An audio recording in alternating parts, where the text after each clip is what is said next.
오늘은 우선 방송 시작하기 전에 먼저 지난번에 알바를 구한다 요건은 지난번 마자세 모임에 참석하신 분들로 한정한다, 제한한다 이렇게 얘기했습니다. 이유는 그거죠. 저도 급하지만 네, 루타님 에드블룸 고맙습니다. 제 입장은 사람이 중요하다. 내가 급해도 같이 일할 분은 반드시 인성이 우선이다. 저는 그렇게 생각하고 있습니다. 그래서 인성을 어떻게 봅니까? 마자세 모임에 오신 분들을 인성을 우선하죠. 마자세 모임에 오신 분들은 다 인성이 훌륭하신 분이고 인상들도 이렇게 평균 수준을 넘어요. 그 마자세 모임에 참석하신 분들은 다들 아실 겁니다. 그 중에서도 이렇게 누구라고 이제 프라이버시 때문에 얘기를 못 하겠지만 어쨌든 인드라가 어려울 때 특히 이렇게 연말이어가지고 바쁘거든요. 그래서 큰 도움을 주셨습니다. 너무너무 고맙습니다. 일도 잘하시고 첫날인데도 너무너무 프로페셔널하게 일을 잘해 주셔가지고 제가 참 편했습니다. 정말로 두 분에게 고맙다는 말씀 드리고요. 근데 이제 이미 딱 토요일날 일요일날 이렇게 딱 또 됐는데 다른 분들이 또 몇 분이 연락을 주셨는데 이미 정해져 가지고 제가 어떻게 다음에 이렇게 또 기회가 되면 하도록 하겠습니다. 정말 고맙고요. 너무너무 인상이 좋으시니까 두 분 다 또 약간 진상스러운 손님들도 두 분들 인상에 진상 부리지 않고 그리고 이제 평균적인 손님들도 갈 때 뭐 그렇게 인드라가 뭐 안주나 뭐 이런 거 잘 서비스가 그렇게 별로 좋은 것 같다고 생각하지 않지만 인드라야 그렇게 생각하지 않았지만 어쨌든 맛있게 먹고 간다, 이렇게 잘 먹고 갑니다, 이렇게 딱 덕답을 주시고 왔습니다. 다 그 얼굴이죠. 루타님 어서 오세요. 그래서 무사히 마쳤고 연말에까지 어떻게 잘 마무리할 것 같다 생각이 들고요. 고맙습니다. 역시 우선 우리 이웃분들은 인성이 우선이고 능력도 일도 잘하시고 그러신 것 같습니다. 그건 뭐 덕담이 아니고요. 인드라 진심입니다. 자, 방송 시작하겠습니다. 바타서님 어서 오세요. 자, 673회 억설타임즈 쇼 2022년 12월 18일 이놀리 인드라 이더리움 오늘 샀다 폭락에 대비하라.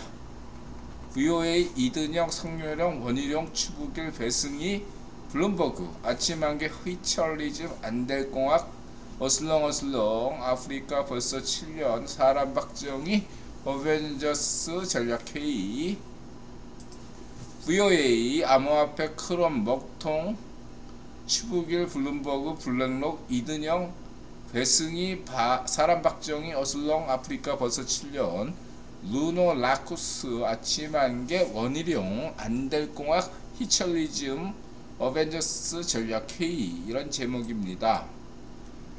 갑자기 이제 어젠가 그젠가 그저께인가 컴 다운 돼가지고 컴을 복구했습니다.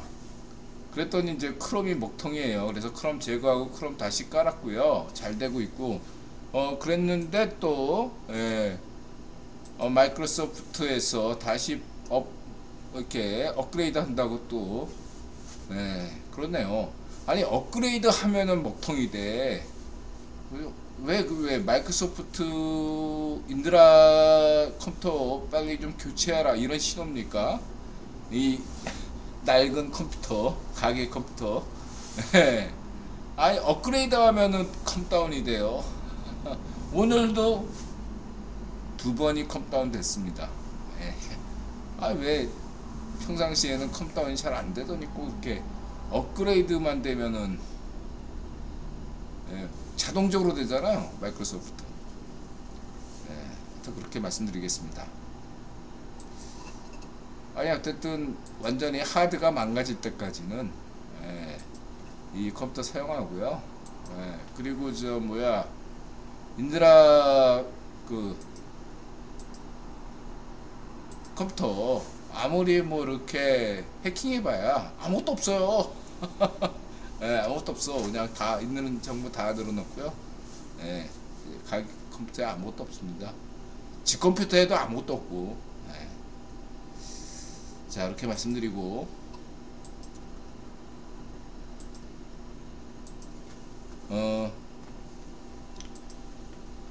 그리고 이제 672의 일부 왜 중국계 자본 기업 주식 암호화폐를 조심해야 하나?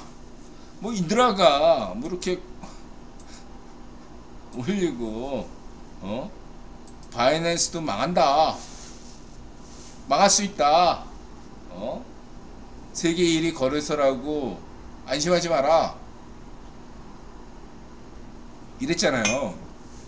그랬더니 예, 자오 창펑 예, 창펑 자오라고도 하고 예, 뭐 저 한국 저 뭐야 동양식 서양식 그런 그렇죠. 일부러 젊게 예, 젊은 시절에 예, 창펑 자오고 좀 늙은 애 지금은 이런 모습이 아니죠.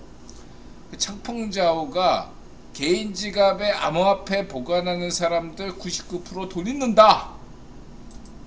갑자기 인드라가 지난 방송에서 안 그래요? 예. 거래소 위험하다. 예? 암호화폐 손 떼라. 개인 지갑 활용해라. 이랬더니 창펑자오에서 예, 이랬네요. 예. 저는 뭐 이해돼서 이렇게 그래서 이렇게 저는 예, 지갑이 없습니다. 예. 이 창평자의 말을 예, 인드라가 한번 믿어보겠습니다. 믿어볼 테니까 개인지가 안 만들었어 인드라가. 예. 그 업비트에 다시 돈을 넣고 기록에 다 나와 있어. 이거 뭐 인드라가 거짓말하는 게 아니라 그 입출금 내역이 쫙 나오니까 뭐 이웃분들이 조금이라도 의구심이 있는 분들은 인드라한테 얘기하세요. 다 공개할 수 있어요, 인드라. 예, 그리고 이 방송 끝나면 원하시는 분들은 인드라가 언제부터 매수했는지 다 얘기할 수 있어요. 증거도 다 보여줄 수 있고요. 인드라가 딱 매수한 다음부터 갑자기 한 0.5% 폭락했어요. 뭐 얼마 매수했냐? 이더리움을 매수했는데 0.1 그러니까 14만원을 매수했습니다. 15만원인가? 모르겠네. 그러니까 15만원을 딱 매수하자마자 좀 떨어지더라고요. 그래서 또 샀어. 그랬더니 30만원 조금 더 떨어져서 45만원인가? 그렇게 사서 이제 근데 손님이 많이 들어와가지고 정신없이 있는데 좀 떨어졌더라고요. 그래서 다시 또 매수해가지고 지금 확인해 볼게요. 지금 현재 200만원어치 샀어요. 200만원어치 200만원어치 사가지고 예. 지금 현재 평가손익이 마이너스 4,550원. 예. 이것도 이게 저장해야 되나? 이건들은 인드라가 또 이렇게 거짓말하는 수 있잖아요. 예, 저장해야죠. 말하는 시점에서 뭐 인드라는 뭐 이런 거에 대해서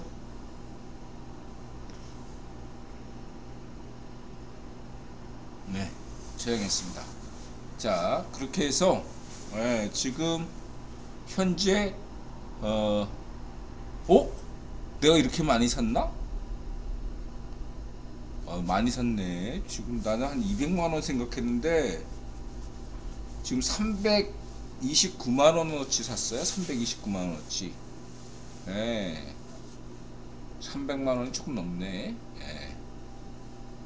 그렇게 됐습니다. 예. 그렇고요. 예. 300만원어치 샀습니다. 뭐 어쨌든 예. 창펑자오가 개인 지갑은 돈 있는다. 거래소에 맡겨라. 뭐 이렇게 얘기하니까 믿어보겠습니다. 예. 그쵸? 예. 자, 그 다음에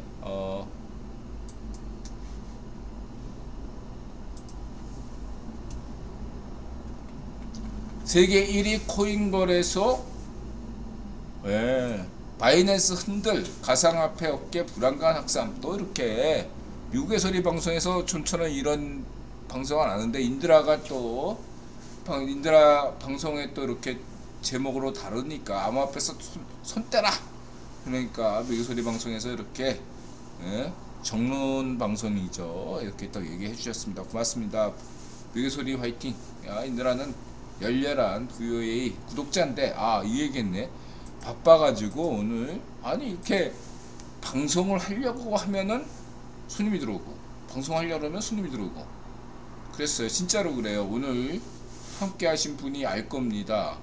인드라 사실 오늘 9시에 손님이 하나도 없었어요. 그래서 제가 그러면 예, 그냥 오늘 9시에 그냥 영업 종료하고 준비해가지고 이제 저 10시부터 방송할까 뭐 이렇게 얘기를 했고 그런데 그런 얘기 하자마자 손님이 들어왔어요. 여자 손님들이. 예, 그래서 이웃분이 아실 겁니다. 인드라 예, 영업 끝났습니다. 그랬더니 예? 1시간만 더 있으면 안 됩니까? 막 이래요. 그래서 또 여자분들이니까 인드라가 또 그러세요. 이랬더니 또 이제 그 후로 손님이 몇 분 더 들어왔어요. 예. 진짜 그렇습니다. 저는 그냥 손님이 끊기면 그냥 접고 방송합니다. 가쿠토님 어서 오세요. 네. 자, 그렇게 말씀드리고 인드라는 뭐 속이는 거 없습니다. 그냥 있는 대로 다 얘기합니다.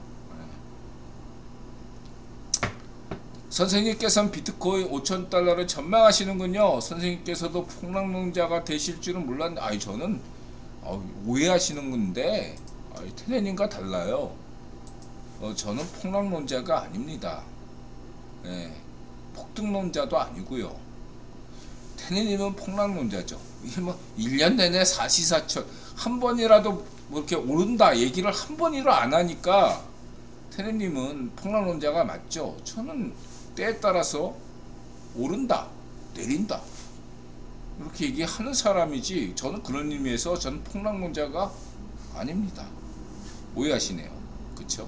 네, 저는 폭락론자인 적도 없고 폭등론자인 적도 없고 그냥 구라 경제학파고 인간지표이지 저는 단 한 번도 폭락론자이라고 저는 생각해 본 적도 없고 폭등론자라고 생각해 본 적도 없습니다. 때에 따라서 언제는 인드라 오른다 내린다 이렇게 얘기했지 왜 이렇게. 그래서 저는 이번 월드컵 끝나고 지난 방송에서 이렇게 얘기했잖아요. 예, 그러니까 지난번에는 미약한 산타랠리 이런 가능성이 있다 이렇게 얘기했는데 지난 방송에서는 암호화폐에서 손 떼라 이렇게 얘기를 했었잖아요. 그때는 미약한 산타랠리만 가능성조차도 없다고 봤었는데 이번에는 미약하지는 않지만 희미한 산타랠리 가능성이 있다고 말씀드릴 수 있겠습니다. 그랬을 때 희미한 산타랠리 가능성은 그러면 고점은 어디까지 보느냐? 저는 이번에 25일까지 간단히 시각을 정확하게 말씀드릴게요. 한국 시각으로 26일 자정 26일 새벽 6시까지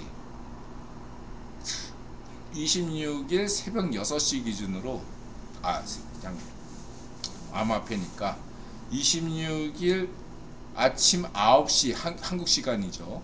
26일 아침 9시 기준으로 제 생각에는 고점이 그 지난번에 CPI 발표됐을 때 올랐잖아요. 전 세계 주식도 오르고 암호화폐도 올랐잖아요. 딱 거기까지 오른다. 딱 거기까지 오르고 그 이상을 바라봐서는 안 된다. 그래서 희미한 폭등론자, 그냥 상승론자. 이게 무슨 폭등이에요? 상승이다. 딱 이 정도로 보고 있습니다. 반론 주세요.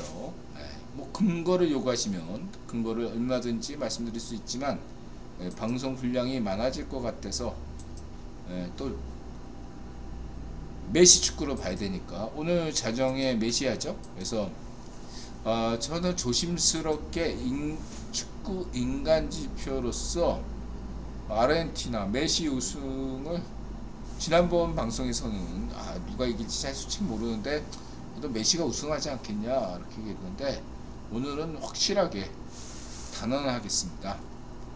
아르헨티나가 우승한다. 축구 인간 지표로서 아르헨티나 메시가 우승한다. 아르헨티나가 아니라 메시가 우승한다. 이렇게 말씀드리겠습니다. 이것도 근거를 요구하시면 말씀드리겠습니다. 근데 요구사항이 없으면 그냥 얘기 안 할게요. 메시가 우승해요. 그래서 뭐 오리지널 진짜 배기 정통 폭락론자로서 저는 비트코인 2,000달러 깨진다로 전망하겠습니다. 혹시 이제 잘했습니다. 테네님 예상을 했습니다. 그러나 이제 시스템알립 님의 숨은 재능을 발견하였습니다. 만인을 웃게 만들 수 있는 재능 님은 반드시 중국에 가실 것입니다. 이거 하여튼 간에 또 시험했어요. 그래서 이제 우리 테네님께서 이렇게 인드라를 기쁘게 웃게 만들어 주셔가지고 인드라가 이번에 다시 K뱅크에 돈을 넣고 지난번에 뺐던 돈을 다 넣은 건 아니에요. 50%만 넣고 그리고 이렇게 했습니다. 고맙습니다. 우리 테네님 언제나 인드라를 웃게 만드네요. 자, 우리 테네 화이팅! 인드라 좋아합니다. 테네님을 오해하시는 전에 오해하셨는데 요즘은 오해 안 하시는 것 같아. 테네님 인드라가 좋아요. 그 다음에 이제 요즘 바이낸스 사태를 보면 SK가 국내 코인 시장에 진출했을 때, 그리고 얼마 전 카카오가 업비트 두나무랑 선긋기 작업을 했을 때 이제 아이디를 카카오 아이디로 들어갈 수 있었는데 업비트 한 달인가 언제 됐나요? 그 다음부터 업비트가 카카오 쪽으로 연결을 끊었죠. 그럼에도 불구하고 K뱅크하고는 카카오페이로 연결돼 있어요. K뱅크에 돈 넣으려면은 하고 카카오페이 인증을 거쳐야 되죠. 네이버 인증이나 카카오 인증. 무척 쎄한 느낌이 들었던 게 생각나네요. 저는 그렇게까지 이렇게 선긋기 했다고 보지는 않고요. 카카오가 그 데이터 센터 화재로 인한 이후에 여러가지 이렇게 손해배상 문제 직면했을 때 다른 것들은 다 이제 카카오가 감당이 되는데, 만일에 데이터 센터 같은데 이렇게 화재 같은 게 났을 때 업비트에서 암호화폐 시장 같은 데서 만약에 큰 폭락이 왔을 때 아이디가 연결 안 되면 거긴 거대한 큰 손실이 발생할 수 있거든요. 다행스럽게 그 데이터 센터 화재 그쪽 시절에 업비트의 그 어떤 그 등락이 그렇게 크지 않았습니다. 생각보다. 그래서 감당할 만 했던 거죠. 그러니까 그럼에도 불구하고 제가 인드라가 그 카카오 운영진이라면 당연하게 이런 어떠한 리스크를 부담하기 어렵겠죠. 그래서 그런 걸로 서는 거지 뭐 크게 차이가 나는 건 아니다. 저는 그렇게 보고 있고요. 요거는 약간 오버하신 걸로 저는 보고 있고, 반면에 이제 FTX 사태 이후로 큰 손들 간의 손바뀜이 크게 있었던 것 같고요. 그랬을 때 여기서 이제 큰 손이라고 한다면은 어떤 큰 손이냐, 뭐 예를 들면 암호화폐에서는 뭐 흑동고래, 고래, 뭐 상어, 무슨 고등어 꽁치, 뭐 이렇게 큰 선들도 분류하잖아요. 비트코인으로 치면은 뭐 한 만 정도의 비트코인을 보유했다든가, 뭐 이런 식으로 등급을 나누잖아요. 1000비트 코인 뭐 이런 식으로. 그런 면에서 지금의 어떠한 흐름을 보면은 그 흑동고래, 엄청난 고래들이 어느 정도 자기 지분을 팔고 그거를 중간급 애들이 흡수하는 양상이 지금 지속되고 있다. 이것은 긍정적인 면과 부정적인 면을 볼 수 있는데, 긍정적인 면은 소유의 분산, 이런 측면에서 긍정적이고, 부정적인 면은 이것이 암호화폐의 가치에 어떠한 어떤 영향을 줄까 라는 점을 생각해 볼 수 있겠죠. 그래서 제가 볼 때는 지난번에 계속 얘기했듯이 큰 선들이 집중적으로 지금 국유본이 감시책에 들어갔어요. 자, 암호화폐의 큰 손들은 누굽니까? 어둠의 세력들이고, 반쪽 정은, 맹꽁시 파르, 푸틴, 이런 정치 비자금이에요. 얘들이 원래는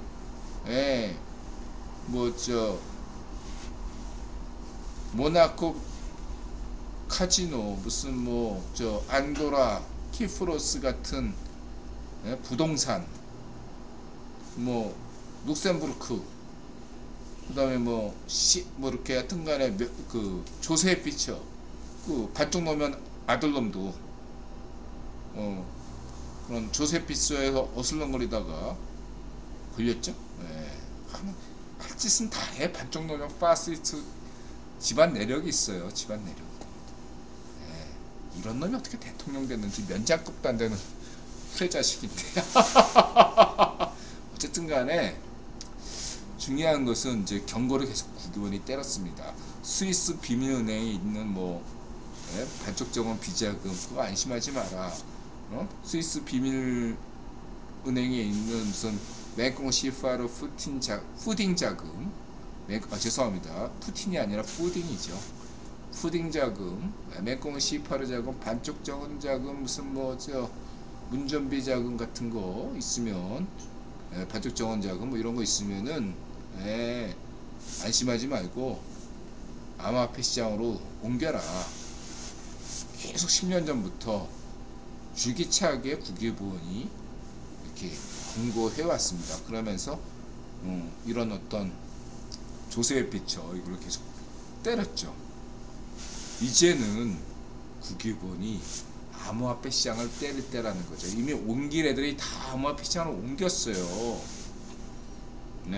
다 옮겼다고. 그래서 암호화폐 시장을 키운 거예요, 여태까지. 이 암호화폐 시장은 국유본이 만든 겁니다, 여러분. 무슨 일본인 이름으로 나온 어떤 개가 만들었다 아니에요. 국유본이 만들었고, 이 암호화폐 어떤 그런 거는 CIA의 어떤 자회사 같은 애가 있어요. CIA 자회사, 거기서 만들어진 거예요.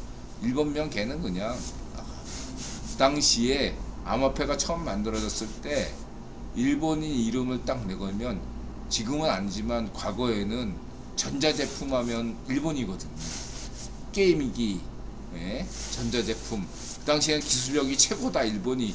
그런 어떤 대중적 이미지를 활용해서 일본의 이름을 걸었던 것 뿐입니다. 핵심은 국기본이 한 거예요. 예. 그리고 그 관련자가 인들아 기억하기로는 CIA 자회사 분이었다고 기억이 되고 있습니다. 그래서 이제 다 암호화폐로 시장으로 넘어왔어요. 그래서 여러분들 암호화폐에 투자하면은 누가 누군지 모른다? 아니, 다 알아. 국기본은. 예? 다 알아요. 모르는 척 할 뿐이지. 다 알아.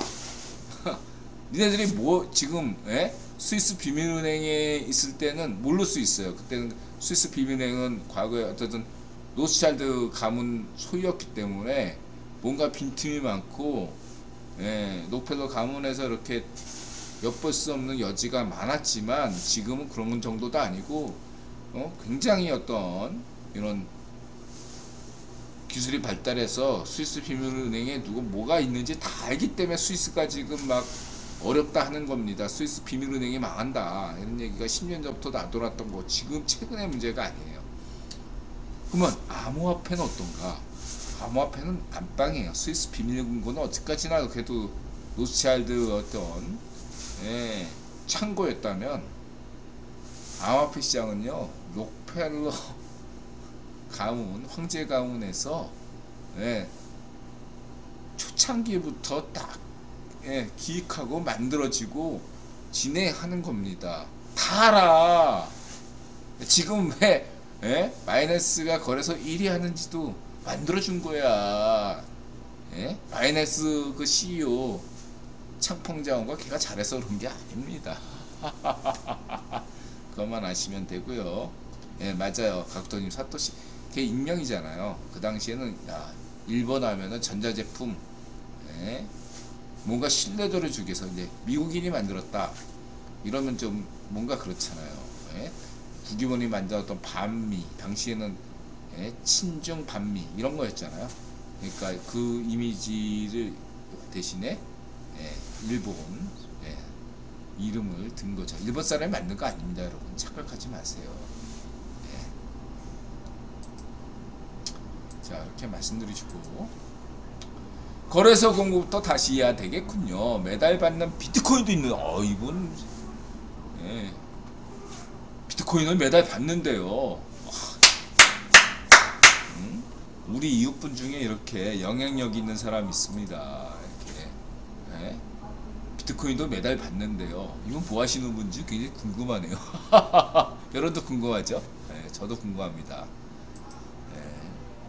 이분은 인드라 애독자시고 안전한 전자지갑에 넣어놔야 되겠네요. 안전한 전자지갑에 넣어두시고요. 지난 인드라쌤 방송 직후 눈여겨보고 있던 분들 전부 다 침묵하네요. 고맙습니다. 그 다음에 중국 성장기도 전환 시도 내년 5% 이상 목표.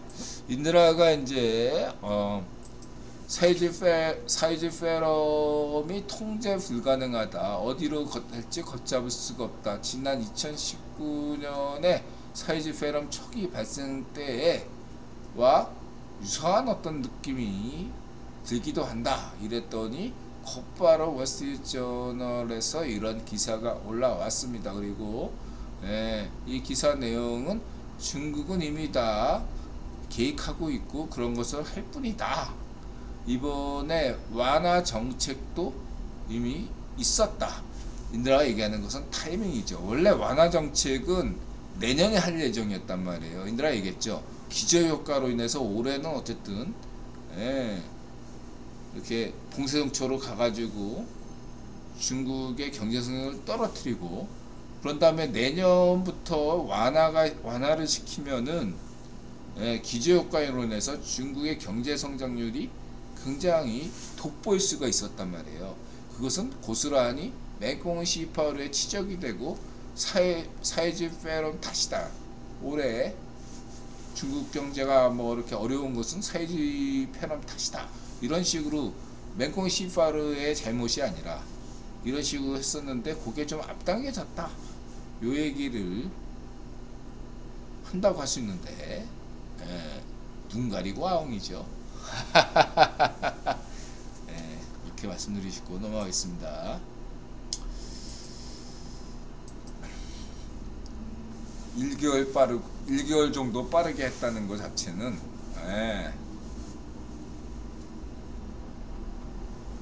차이가 있어요. 어쨌든 저는 큰 그림에서는 긍정적입니다. 우왕좌왕 갈팔 지팡 공작회의도 다시 시작한다고 하네요. 추구기를 무기한 연기했다가 그 다음에 원함의 수하라. 블룸버그가 갑자기 블룸버그가 지금까지 문전비 시절에는 정치 뉴스건 경제 뉴스건 인드라 느낌상 상당히 한국 경제에 비관적이고 비판적인, 심지어 그래서 문전비 잘파쇼들이 블룸버그 기사, 비판적인 기사에 뭐라고 했냐면 검은머리 기자가 썼다 이런 식으로 해서 모욕을 줬고, 그로 인해서 블룸버그 기자에게만, 외신 기자에게만 모욕을 준 것뿐만 아니죠. 좌파쇼 문전비가 외신 기자들을 향해서, 외신 기자들이 글을 쓸 때마다 뉴욕타임즈 기사, 비판 기사에도 검은 머리다 이런 식으로, 블룸버그도 검은 머리다 이런 식의 검은 머리를 남발되니까 외신 기자 클럽에서 이례적으로 문전비 좌파쇼 정권의 언론 탄압을 중지하라 이런 이례적인 성명 같은 것들을 내놨죠. 여러분 이런 뉴스를 못 봤다면 여러분들은 자신이 몇 달인가, 매국의 딸, 좌파쇼 문전비, 좌파쇼 반쪽노면, 좌파쇼 반쪽 정은, 아니면 우이파쇼 반쪽 아베, 이런 애들한테 선동선전당한 것이 아닌가, 그런 어떤 무리들에게, 그런 애들한테 매수당한 애들에게 세뇌당한 것이 아닌가 의심하셔야 됩니다. 넘어가고요.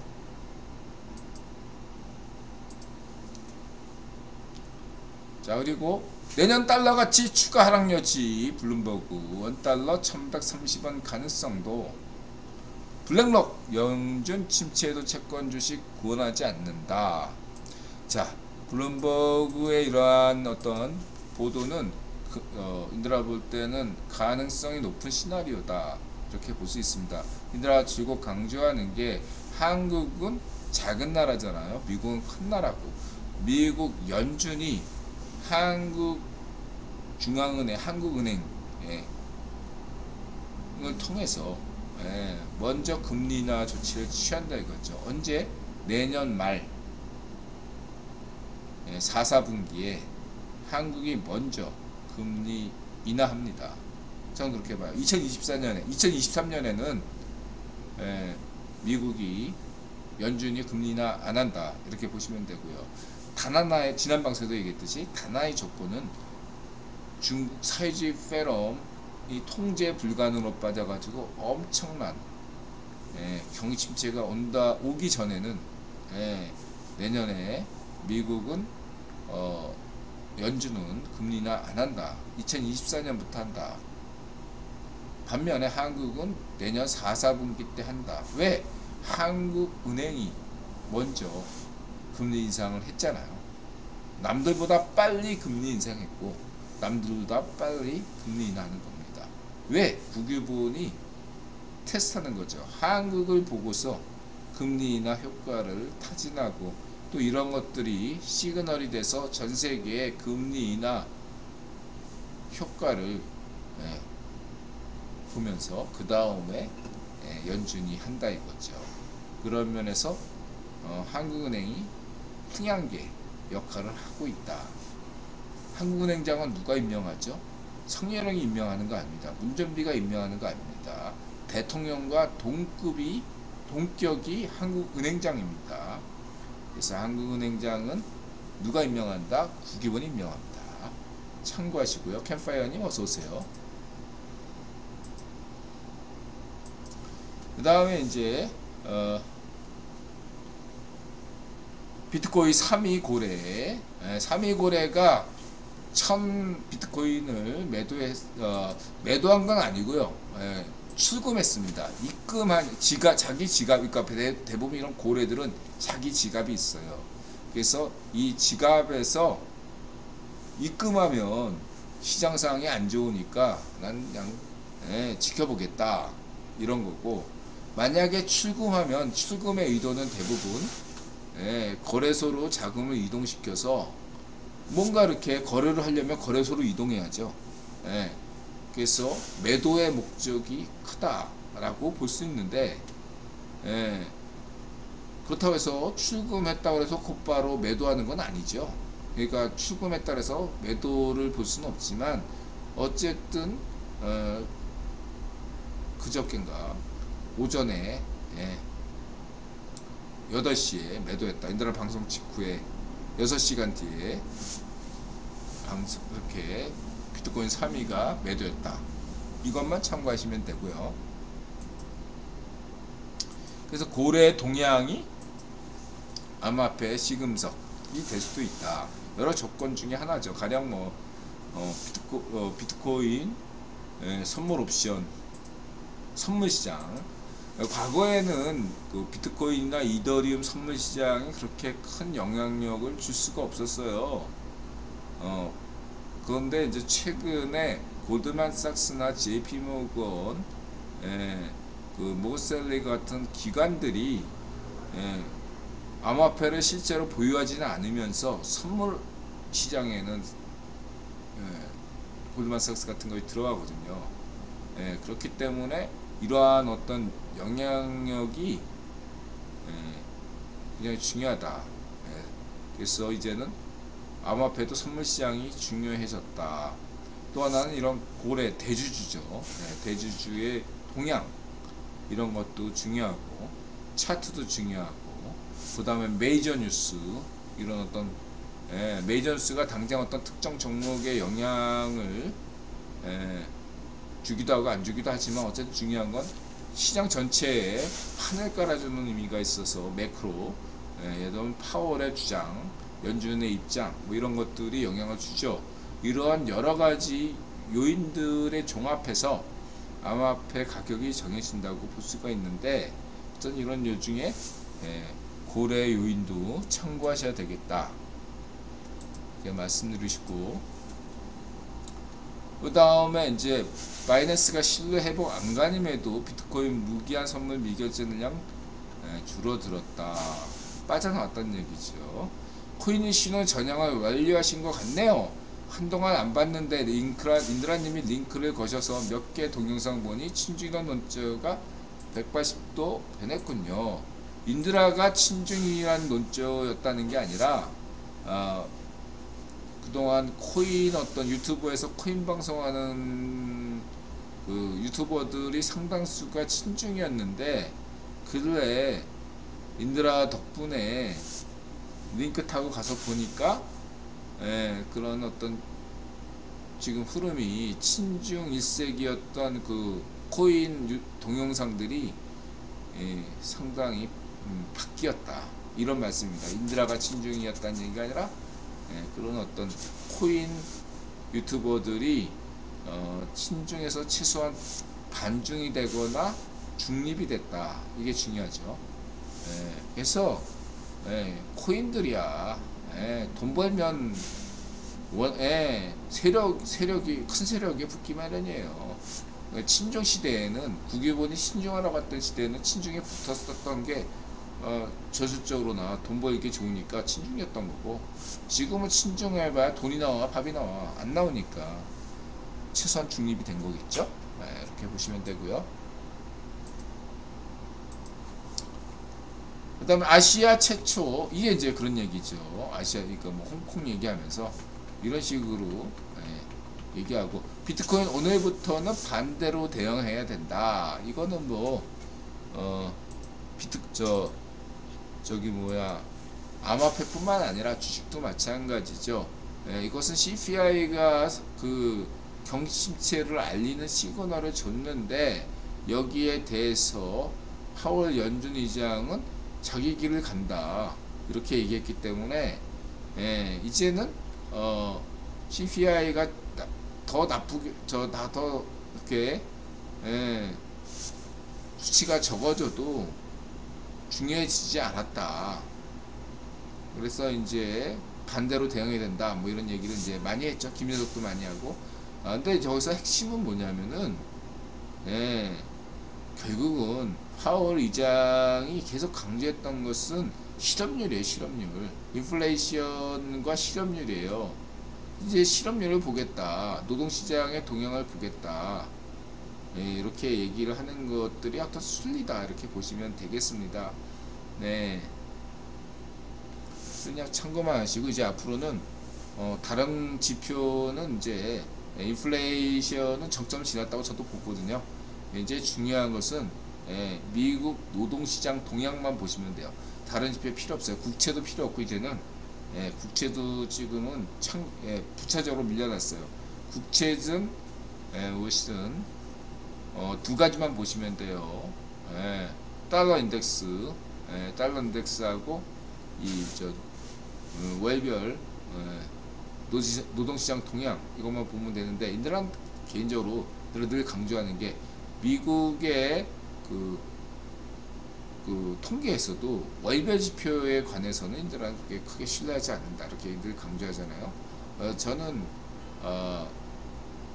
적어도 분기 보고서 사실은 분기 보고서도 그렇게 크게 신뢰하지 않는데 그래도 월별 보고서보다는 낫다고 보니까 분기 보고서, 반기 보고서, 1년 보고서 이 정도가 저는 더 신뢰합니다. 근데 월별 보고서 같은 거는 저는 그게 뭔가 통계에 함정이 있다 저는 그렇게 보는 편이기 때문에 그러나 그것은 어떤 위법, 그러니까 문전비처럼 그냥 통계 조작 그런 수준이 아니고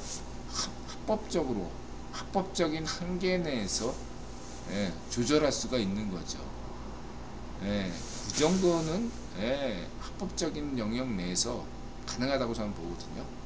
그래서 그런 점들을 전제하고 월별 어떤 통계, 노동시장 통계만 보시면 되겠다. 당분간은 내년 1사분기까지 그렇게 말씀드리고 싶고요.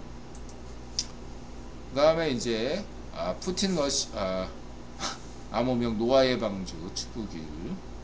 그 다음에 아침한개님 한국 최고의 안보 전문가 한반도 안보 전문가 유튜버 최고의 안보 전문가 유엔사령부 자선행사의 여기에 자선행사만 하면 되는데 여기 어떤 훈련이 있다. 이게 이제 이렇게 북유럽 유엔 다국적분들이 같이 참여했다. 뭐냐? 이상하죠? 그 다음에 안녕하세요 선생님. 우리나라 특성상 40대 이상이 되면 전직과 고용이 어려운 이유가 40대 이상인 분들이 조직 적응이 어렵고 융화가 안 된다는 이유로 고용 조절이 채용을 꺼려한다는 것인데 만약 미국처럼 직종을 옮길 시에 나이에 의해 관대하게 이루어질 수 있는 시기가 올 수 있을까요? 요즘에서야 우리나라에도 직무가 맞지 않아서 전직 트렌드가 생겨나기 시작했지만 나이를 포함한 여러가지 문제로 인해 제약사항이 많은 것 같습니다. 선생님께서 이전에 말씀하신 노동개혁을 하게 되면 이런 문제가 해소가 될 수 있을지 궁금합니다. 이 문제에 대해서 인드라가 명확하게 20년 전에 5급 노동당당 비서관을 했고 이 문제에 오랫동안 천착해왔던 사람으로서 단호하게 말씀드릴 수 있습니다. 첫 번째는 뭐냐면 세법 개정처럼 세법 혁명이 일어나야 된다는 것처럼 노동혁명이 일어나야 돼요. 왜냐? 지금 오늘날의 부동산세니 무슨 소득세니 상속세니 그것뿐만 아니라 이 노동법 자체가 다 박정희 대통령이 만드신 거예요. 박정희 대통령 때는 최선이었어요. 그때는 고속성장 시대였고 그러한 덕분에 우리가 세계 최고의 의료보험 체제라고 평가받는 그런 의료보험 체계도 만든 분이 박정희 대통령 아니십니까? 마찬가지예요. 이것도. 네. 그 당시에 필요해서 최적화된 모델로 만든 게 한국의 인군구조예요. 박정희 대통령이 얼마나 노동자를 사랑하셨는지 아십니까? 한반도 5천년사 최고의 인권 지도자가 박정희 대통령이라는 겁니다. 이걸 부정하는 애들은 자위 파시스트지. 자, 그걸 전제하고요. 지금은 박정희 대통령 때 만든 것이 안 맞아요. 바꿔야 돼요. 이걸 자위 파시스트들이 반대하고 있어요. 얘들아 강조하잖아요. 고성장 시대의 경제구조에 걸맞는 최적의 모델이 박정희 대통령 모델이었습니다. 지금은 바꿔야 돼요. 한국은 고속성장 하는 나라가 아니잖아요. 경제구조가 아니잖아요. 그러면 오늘날에 맞게 세계화된, 그래서 성렬형이죠. 그래서 성렬형이 노동개혁한다 뭐 저쪽 한다 하시는 거 아니겠습니까? 필요한 겁니다. 부동산세 개혁돼야 되고요. 네, 박정희 대통령 때 만든 부동산세 개혁돼야 되고, 혁명 일어나야 되고, 상속세 혁명 일어나야 되고, 소득세도 혁명 일어나야 돼요. 뿐만 아니라 노동관련법도 혁명 일어나야 되는 거예요. 이걸 지금 반대하는 놈들이 바로 반서민, 반인민, 반국민, 자위 파시스트인 겁니다. 반쪽 노면이 왜 반쪽 미당이 왜 자위 파시스트인가 지금 플래카드 걸고 있죠. 니들이 반국민이고 파시스트야. 니들 말대로 하면 나라가 망하고 국민이 굶어 죽어. 이 후레 자식들아.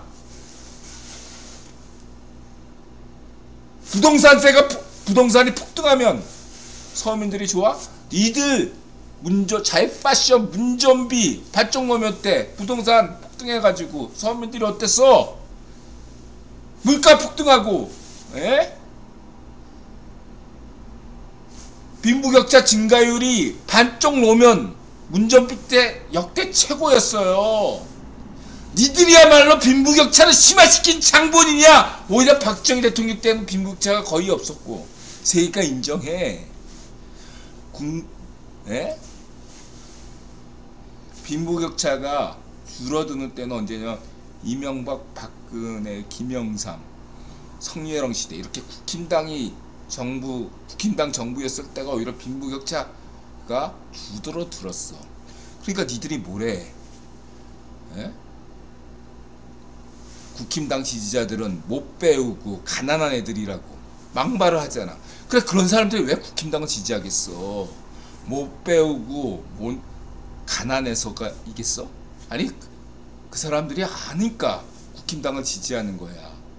국힘당을 지지해야 자신들이 생활이 조금이라도 개선되는 거고, 니들이 집권하면 니네들만, 극히 일부의 잘파셔들만 특권 잡아가지고 부패 저질렀어. 잘 먹고 잘 사니까.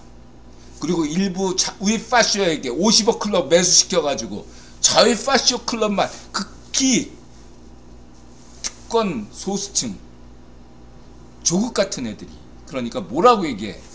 가난한 애들은 가난하게 살고, 강남에 살면서 자기 특권층을 놓지 않으려고, 자기 특권 놓지 않으려고 별 지랄을 다 떠는 거 아니겠습니까? 조국 따위가. 안 그래요? 인들아 말이 여기에 어디 한치에 어긋남이 있습니까? 인들아 얘기할게요. 명분상 이 노동문화가 바뀌게 되는 거는 어떤 거냐면, 한국의 서열 문화가 있어요. 이게 오래된 한국인의 습관이기 때문에 못 바꾼다라고 한다면 그거는 잘못된 습관입니다. 관습이에요. 북한은 다른 거, 인들아가 어지간해서 북한 칭찬 안 하잖아요. 네. 북한은 한국보다 이 서열 문화가 많이 완화됐습니다. 이거는 북한을 칭찬해야 돼요, 여러분. 서열 문화 못 바꿀 수 없어요. 한국에 그냥 원래 그냥 유전인자 이렇게 생각하시면 안 돼요. 서열 문화 바꿔야 됩니다. 연공서열 파괴가 돼야 돼요. 연공서열 파괴 없이 대한민국의 미래가 없습니다. 연공서열을 파괴시켜야 됩니다. 이거를 막는 놈들이 누굽니까?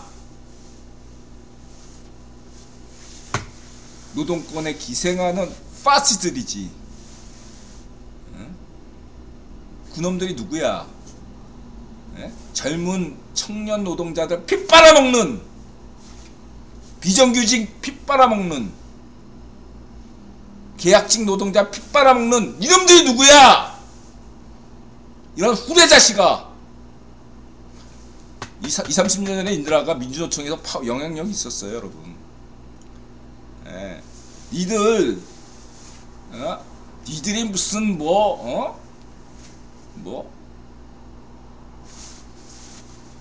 니들은 이미 기득권자야. 정교조가 90년대 중반부터 썩어 빠진 기득권 이권단체로 전락해가지고 한 것처럼 엠빙신 같은 이런 쓰레기, 그게 무슨 노조야. 난 그런 거 인정한 적 없어. 인드라는 노조 인정해요.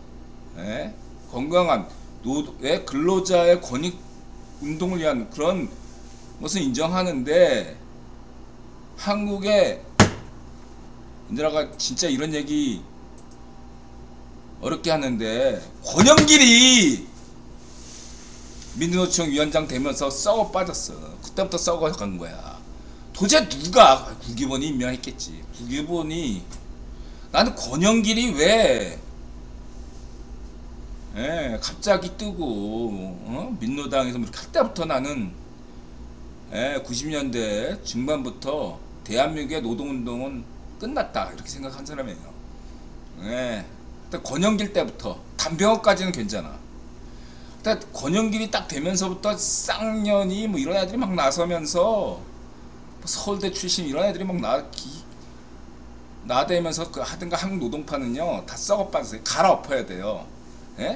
그 당시에 젊고 참신했고 개혁적이었던 노동운동가들은 다 도태됐어요. 다 죽였어. 다 그냥 노동장에서 다 떠났습니다. 그리고 이렇게 부패하고 말 잘 듣고 그런 어떤 종북파가 지시하면 다 그냥 지 자리 보존하기 위해서 지키는 애들만 남은 거야. 한국 노동파는요 혁신이 일어나야 됩니다. 젊은 노동자들이 그걸 깨닫고 바꿔야 됩니다. 40, 50대 꼴통 수꼴통들은 가라.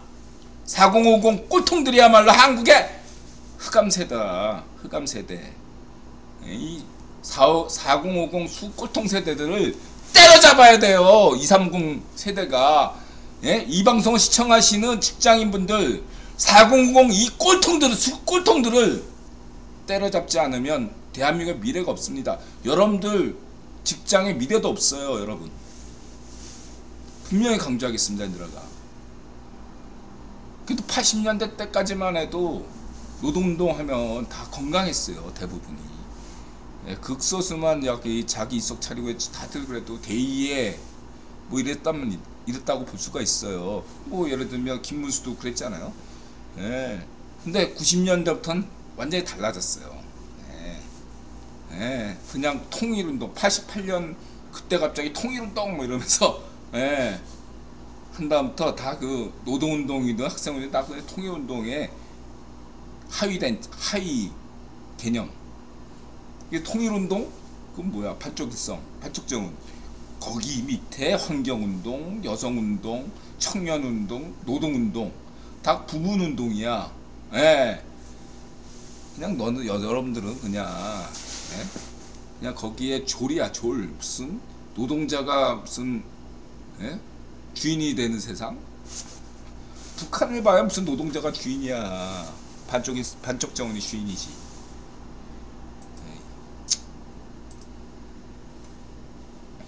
하여간 정리하면, 간단하게 이 문제를 정리하면 그 서열 문화가 개선돼야 되고요. 두 번째로는 박정희 대통령 시대 최적이었던 그런 어떤 상속세, 그 부동산세, 뭐 이런 제반 세법, 그 다음 노동개혁이 패키지로 같이 처리돼야 됩니다. 이 점을 인드라가 늘 강조했죠. 그리고 인드라가 강조하는 게 최저임금제, 기본소득이 도입되고 최저임금제가 폐지돼야 됩니다. 그게 기본소득제의 취지예요. 최저임금제도 있고 기본소득제도 있는 것은 잘못된 것입니다. 그건 파탄나는, 대한민국 경제가 파탄나는 겁니다. 이 점도 인드라가 강조했죠. 인드라는 기본소득제에 긍정적이죠. 밀턴 프리드만이 강조한 게 기본소득입니다. 앞으로는 기본소득으로 가요. 대신 최저임금제가 폐지되고요. 세 번째, 인드라가 여기서 최저임금제 지금 목숨 건 애들이 누구냐? 바로 대기업 노동자라고 자称 노동귀족들이죠. 왜? 최저임금제가 좀 오른다고 해서 알바들이 1,000원, 2,000원 오른다고 좋습니까? 그 별게 아니야. 오히려 이것들을 이득받는 건 중소기업도 아니고 비정규직도 아니고 바로 민주노총이 대부분 차지하고 있는 대기업 정규직들이 가장 특혜를 받아요. 왜냐하면 박정희 대통령이 당시에 기본급은 어떻게 올려줄 수는 없었거든요. 대한민국 경제가 살리려면. 그러니까 근데 거기에서 누군가는 좀 이렇게 챙겨줘야 되니까 수당을 해가지고 수당을 많이 챙겨줬다고요. 근데 이 수당이 대부분 보너스라고 생각하시면 돼요. 그죠? 그럼 보너스가 간단하게 얘기해서 대기업, 인드라 대기업 다녀봤잖아요. 대기업은 기본이 600%, 때로는 800%예요. 2달마다 보너스가 나오고 설날과 추석 때 또 보너스가 나오니까 800% 이렇게 받아요. 제가 알기론, 기억하기론. 근데 중소기업이 왜 다들 기피합니까? 800%, 600% 아니지. 400%만 받아도 다행인 거지. 안 그래요? 그리고 더 작은 기업들은 보너스가 어딨어? 없지. 그렇죠? 근데 이 보너스 수당에서 이게 최저임금제 기본급과 연동이 되니까 더블, 3쿠션까지 날릴 수 있다 이거예요. 대기업만 특혜 보는 게 최저임금제 시스템이에요. 그러니까 아예 인드라가 강조하는 게 뭐예요? 연공서 개혁하고 그 다음에 지금에 있는 지금 핵가족 시대로 1인 시대로 접어드니까 이제는 단호하게 성가구, 미국처럼 성가구로 도입해야 된다. 이게 지금 연공소일제로 가는 그런 시스템은 이것까지 있고서는 한국인들이 중간에 뭐 39살, 40살에 다른 직장으로 이직하는 것이 어렵다 이거예요. 기본적으로 이런 구조가 있는데 어떻게 갈 수가 없죠. 이런 구조를 타파하지 않고서는 노동자들이 오히려 기존의 기업 노예가 될 수밖에 없어요. 억울해도 직장 그만두면 뭘 먹고 살아야 되나 걱정이 많아지니까 해고가 가장 무섭잖아요. 그러니까 이런 것들을 그러면서 이러한 문제들을 해결해 줘야지 해고 문제에서도 논의가 될 수가 있어요. 근데 그래서 인드라가 얘기하잖아. 해고 문제만큼 인드라가 좀 한국에서는 좀 엄격해져야 된다. 현재 한국의 해고 제도가 전 세계 기준에 비해서 너무 지나치게 엄격한 면이 있지만 그럼에도 불구하고 인드라는 이것을 인정하는 게 바로 이런 문제들이 전제되는 게 있거든요. 이런 문제들이 해결되면 인드라도 해고 문제에 대해서 세계적 기준을 제시할 수 있다 이거예요. 이런 문제들을 해결되려면 바로 누굽니까? 대기업 수급골통 400 수꼴통들의 꼴통을 부셔야 돼요. 이게 진짜 한국 경제 개혁이고 한국이 나아갈 길입니다. 세계화예요. 성년왕이 이거 해낼 수 있는지 저는 사실 이것까지는 성년왕한테 기대하는 바는 없습니다. 얘기했지만 다른 것만 열심히 하시면 된다. 어쨌든 저렇게 얘기하고 잠시 어제 이제 방수 시작했겠네. 4시. 자, 2분 쉬었다 오겠습니다.